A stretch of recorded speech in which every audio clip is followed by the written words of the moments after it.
destacando e analisando de uma forma muito rápida dois tipos de iniciativas que têm sido feitas para enfrentar essa questão.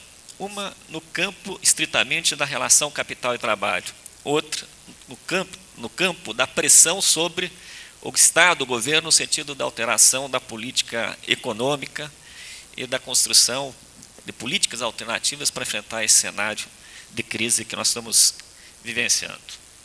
Mas antes de entrar nessa questão da análise, eu queria começar chamando a atenção, primeiro, para um aspecto que é absolutamente central quando a gente discute a questão das relações de trabalho. Diferentemente, vamos chamar do senso comum, especialmente no mundo da academia, que é mais forte isso, nós temos que começar identificando o seguinte: o sistema nosso de relações de trabalho, ele é marcado historicamente por uma grande flexibilidade. Quando nós falamos especialmente nos elementos centrais da relação de emprego, quando nós estamos falando de flexibilidade, nós estamos falando duas coisas fundamentalmente. Primeiro, a liberdade do empregador tem de determinar as condições de uso, contratação e remuneração do trabalho. E a segunda questão, a liberdade de fazer os ajustes do ponto de vista da redução do custo do trabalho.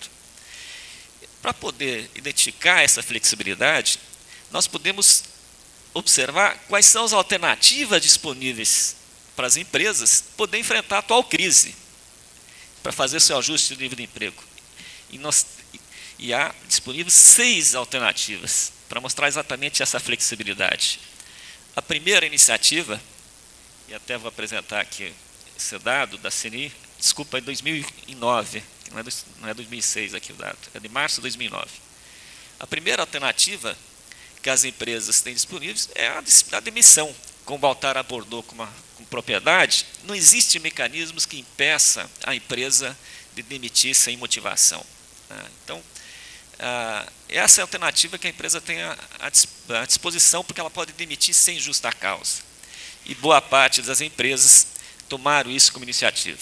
Esse dado aqui se refere a uma consulta que a CNI fez a industriais, às empresas, a direção das empresas, e mostra que 80% nessa consulta, 80% das empresas tomaram alguma medida para enfrentar essa situação de crise em relação ao trabalho.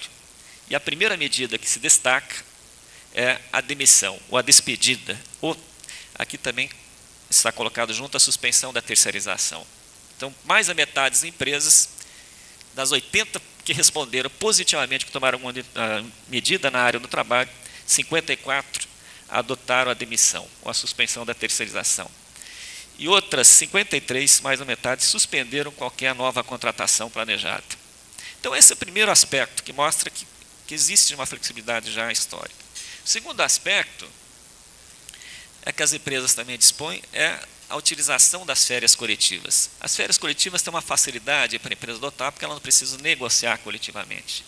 E várias das empresas do setor industrial, que 32% delas adotaram a férias coletiva nesse período recente.